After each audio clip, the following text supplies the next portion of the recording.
everything was normal.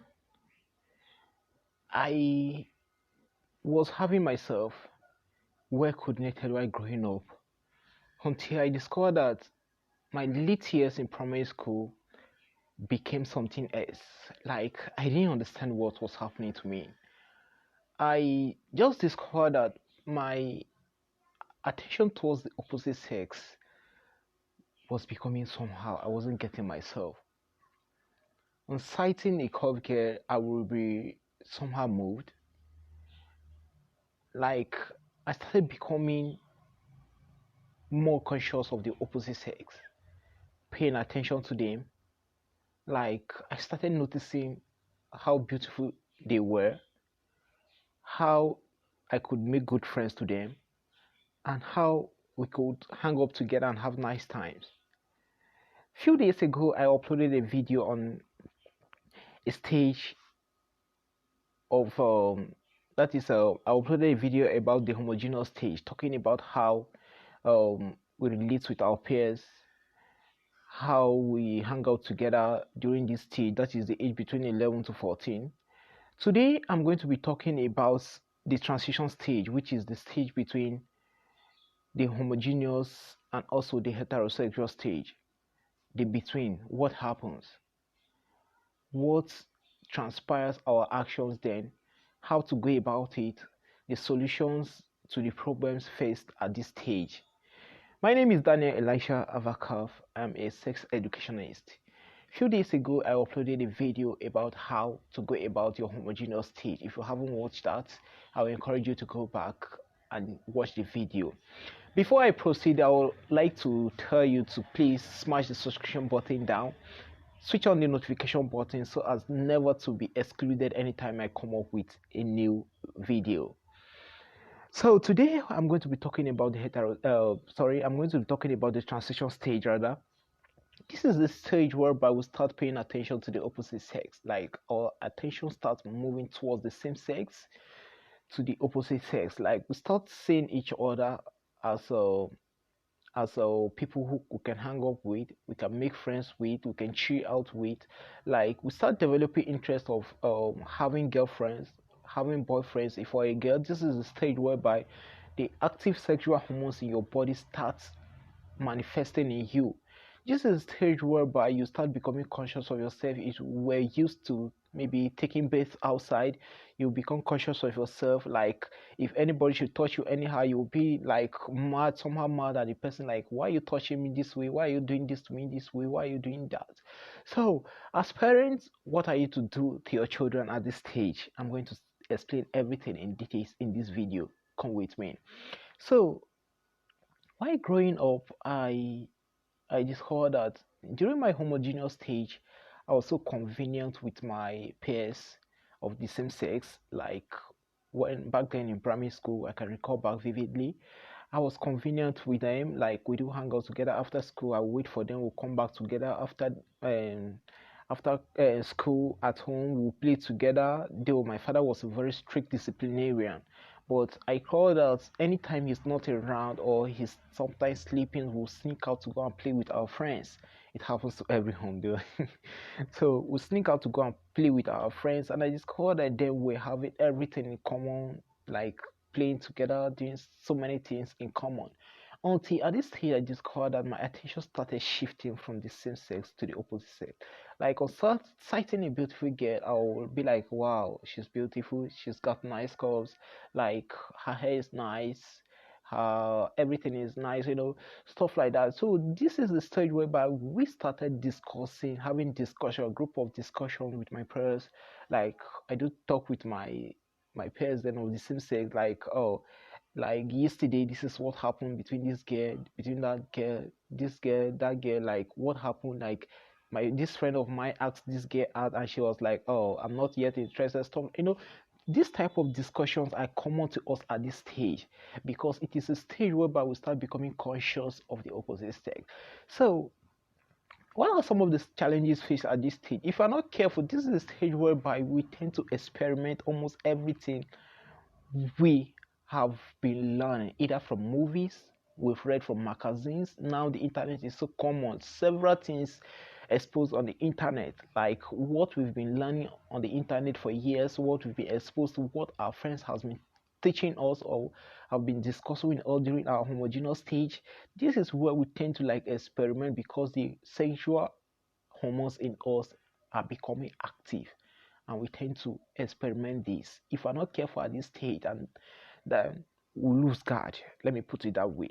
So, as a parent, what are you ought to do at this stage? One, you need to get closer to your child, either a boy or a girl. You need to get close to him. Establish. I spoke on establishing a father to child or parent to child relationship in my previous video. If you haven't watched it, please go back and watch the video.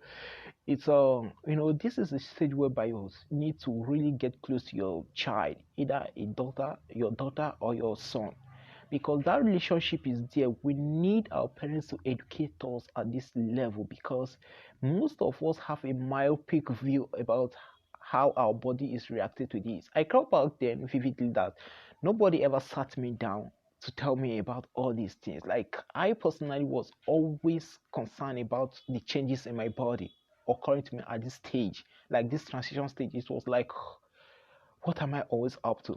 Like, I would just wake up every morning and any day and just discover that, oh, this is happening to me. Like, why is this thing happening to me? I just noticed some changes, and the changes are more obvious in girls, because this is a stage whereby you discover that your boobs start getting bigger. They started actually in your homogeneous stage, but they start getting bigger.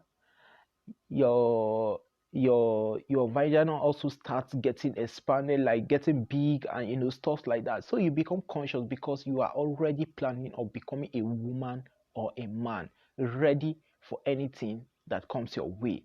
And this is a stage whereby guys most especially tend to be hunting for girls. Like, guys are natural hunters. They hunt for girls, like go out to wooing girls, like, I want you to be my girlfriend, like, I'm interested in you, stuff like that. So for a lady who is not well taught about sexual education, will easily fall for this thing. And most especially a girl that lacks love at home, I'm going to talk about that too, that lacks love at home will be vulnerable and prone to falling for these lies and deceit of these guys.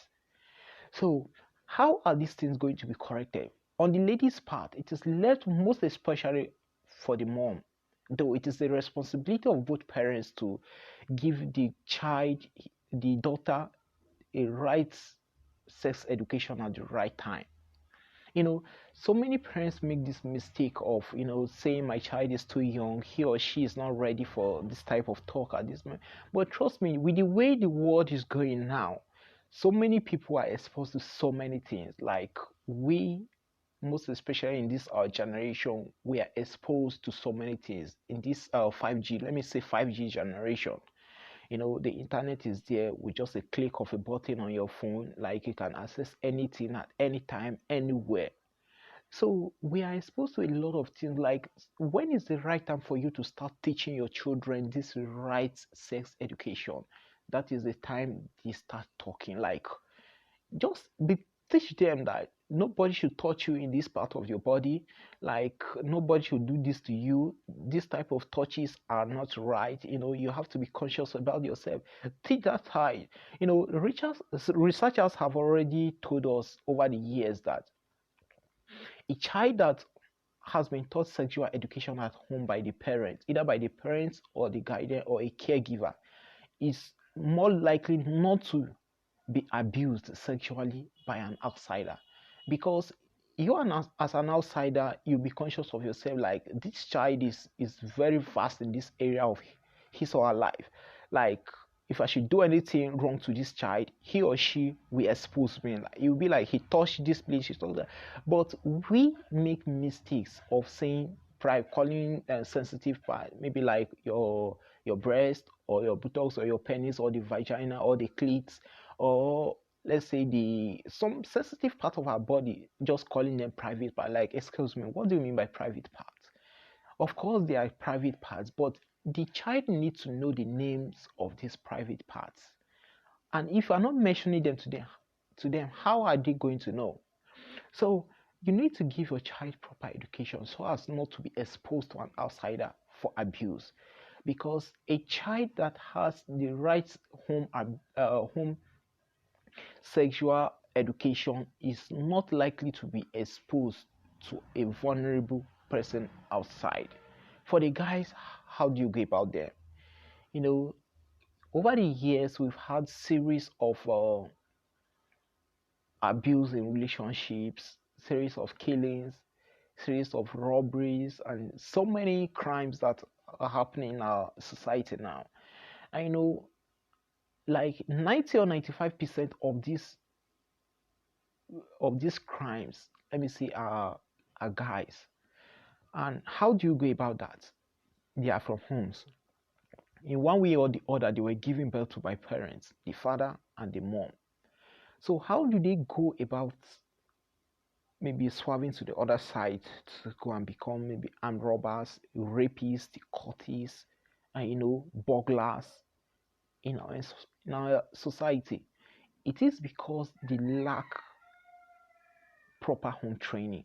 Of course, some people will argue with me that these guys, some of them have proper training, but they still go out to be wayward. Well, to me, I strongly believe that giving your child a proper home training will not let that child become a lost sheep.